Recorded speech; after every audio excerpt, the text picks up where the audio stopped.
ऐसे में जो एसडीएम मैडम है ज्योति है, उसका कहना है कि उसके पति के द्वारा जितने भी आरोप लगाए गए हैं सभी बेबुनियाद हैं। ज्योति कह रही है कि जो मेरे पति हैं वो मुझसे 50 लाख रुपए मांग रहे थे और साथ ही कह रहे थे कि एक घर तुम मुझे दो, एक तरीके से दहेज, और एक तरीके से मेरे साथ दहेज उत्पीड़न किया जा रहा है, मुझसे दहेज मांगा जा रहा है।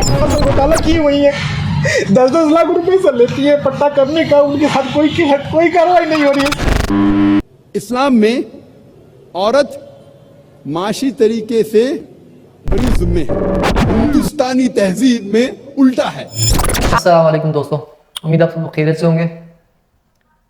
जैसे कि आप लोगों को पता है, ज्योति मौर्या केस आजकल बहुत ही वायरल चल रहा है, बहुत ही ज़्यादा ट्रेंड में चल रहा है। तो इसके हवाले से ये जो तलाक मांगने की कोशिश कर रहे थे, इसकी वजह सिर्फ ये कि लड़का कह रहा है कि लड़की को मुझे दहेज चाहिए, तो इस वजह से लड़की ने केस दर्ज किया और कह रही कि मुझे तलाक चाहिए। लेकिन इसके बीच में ये कहानी थी कि असल में वो उस लड़के किसी और से अफेयर चल रहा था और उसी वजह से वो सिर्फ उस बेचारे के बीच में ख्वार कर रही थी कि ये मुझसे दहेज मांगने की कोशिश कर रहा है और इस वजह से मैं तलाक दे रही हूँ। लेकिन सब कुछ सच पता चल गया, सब कुछ पता चल गया कि वो लड़की क्या चाह रही थी, उसके पीछे जो अफेयर था वो किसी और से शादी करना चाह रही थी, तो वो सब कुछ पता चल गया। चलो वीडियो में देखते हैं कि हमारे मज़हब में क्या है, डॉक्टर जाकिर नाइक क्या बताते, किस तरह से बताते कि हमारे मज़हब में इस दहेज का और इस तलाक के बारे में कि किस तरह से है हमारे मज़हब में ये। आलोक इस वक्त जो मीडिया के सामने आया है और रो रहा है, वो इस वक्त आरोप लगा रहा है कि मैंने अपनी पत्नी को पढ़ाया लिखाया, उसे एसडीएम बनाया और आज वो मुझे ही तलाक देने की बात कह रही है किसी और के लिए। इतना सा घोटाला की हुई है, 10-10 लाख रुपए से लेती है पट्टा करने का, उनके साथ कोई कार्रवाई नहीं हो रही है। आलोक है वो कह रहा है कि ज्योति का परिवार और जो वो होमगार्ड है वो मुझ पर आरोप लगा रहा है कि तुम ही गलत हो, और साथ ही वो ये लोग कह रहे हैं कि मुझे जान से मार देंगे। इस तरीके के जो अब आरोप हैं वो आलोक लगा रहा है। ये जांचें करा रहे हो, यह करा रहे हो, इसके कारण तुम्हारी जल्दी से तुम मर जाओगे। हमने कहा ठीक है आप मरवा दीजिए, तो मैं नहीं मरवा रही हूँ, जो करवा रहे हो इसके कारण मारे जाओगे। तो ऐसे में जो एसडीएम मैडम है ज्योति है, उसका कहना है कि उसके पति के द्वारा जितने भी आरोप लगाए गए हैं सभी बेबुनियाद हैं। ज्योति कह रही है कि जो मेरे पति हैं वो मुझसे 50 लाख रुपए मांग रहे थे और साथ ही कह रहे थे कि एक घर तुम मुझे दो, एक तरीके से दहेज, और उसने 2023 में मामला भी दर्ज करवाया अपने पति और 4 लोगों पर कि मुझ एक तरीके से मेरे साथ दहेज उत्पीड़न किया जा रहा है, मुझसे दहेज मांगा जा रहा है। इस्लाम में औरत माशी तरीके से बड़ी जुम्मे है और औरत के माशी अगर आप देखेंगे हुकूक वो कई है अल्हम्दुलिल्लाह। जब शादी होती है, शादी के वक्त, निकाह के वक्त अल्हम्दुलिल्लाह औरत को महर दिया जाता है, उसका फ़ायदा होता है। अल्लाह ताला फरमाते हैं सूरह निसा में, सूरह नंबर 4 आयत नंबर 4 में कि आप औरत को शादी में निकाह के वक्त एक तोहफा दो। महर निकाह के लिए फ़र्ज है, महर के बिना निकाह हो ही नहीं सकता, और औरत is on the receiving end, उसे फ़ायदा है। लेकिन हमारे इस मुल्क के माशरे में हिंदुस्तानी तहजीब में उल्टा है।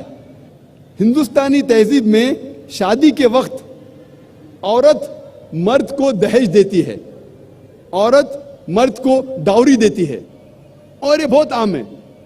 अफसोस की बात है कि कई मुसलमान भी इस हिंदुस्तानी तहजीब को इख्तियार करते हैं। मर्द निकाह के टाइम पे औरत को महर देता है, लेकिन हमारे माशरे में, हिंदुस्तानी माशरे में उल्टा है। डाउरी औरत मर्द को देती है और उसके मयार के हिसाब से, अगर वो ग्रेजुएट है तो 1 लाख रुपया डाउरी दहेज, अगर इंजीनियर है तो 5 लाख रुपया, अगर डॉक्टर है तो 10 लाख रुपया, 1 मिलियन रुपीस, जैसे भेड़ बकरियों को बेचा जाता है मंडी में। इस्लाम में औरत से दहेज या डाउरी डायरेक्टली या इनडायरेक्टली मांगना हराम है। अगर आप इंडिकेशन भी देते हैं धक्के चुपे अंदाज में, अगर लड़के वाले लड़की वालों से कहते हैं कि मेरे बेटे को 4 बेडरूम फ्लैट में रहने की आदत है, उसका मतलब 4 बेडरूम का फ्लैट डाउरी में दो, दहेज में दो, यह हराम है। या कोई कहे कि मेरे बेटे को मर्सिडीज कार में घूमने की आदत है, यानी इनडायरेक्टली धक्के चुपे अंदाज में आप कह रहे हैं कि मुझे मर्सिडीज कार चाहिए दहेज में। डायरेक्टली या इनडायरेक्टली दहेज औरत से मांगना इस्लाम में हराम है। अगर खुशी से लड़की वाले कुछ तोहफा देते तो आप ले सकते, लेकिन मांगना जबरदस्ती या इनडायरेक्टली मांगना इस्लाम में हराम है। माशी तौर पे अल्हम्दुलिल्लाह सुम्मा अल्हम्दुलिल्लाह खवातीन बरिज़्म में है। और इस्लाम में अगर डिवोर्स होता है, तलाक होता है, या शोहर मर जाता है, औरत विधवा हो जाती है, उसे इद्दत के दौरान उसकी सारी फाइनेंशियल लायबिलिटीज, जो खर्चा होता है, माशी खर्चा जो होता है इद्दत के दौरान, उसकी जिम्मेदारी है आदमी की। अगर वो जिंदा है तलाक के दौरान वो सारा खर्चा उठाना चाहिए। अगर उसका इंतकाल हो गया तो उसकी दौलत में से वो इद्दत के दौरान सारा खर्चा मर्द के दौलत में से औरत का ख्याल रखा जाता है। और अगर वो पेट से है, हमल से है, तो जब तक बच्चा पैदा होता है उस टाइम तक सारा खर्चा आदमी को उठाना चाहिए। और अगर बच्चा पैदा होता है और बच्चा है तो जब तक बच्चा बालिग होता है उसका खर्चा उठाना चाहिए मर्द को। ये है इस्लाम में खवातीन के हुकूक। और अगर कोई शख्स का इंतकाल होता है तो उसके इनहेरिटेंस में अल्हम्दुलिल्लाह औरत का भी हिस्सा है मिरास के अंदर।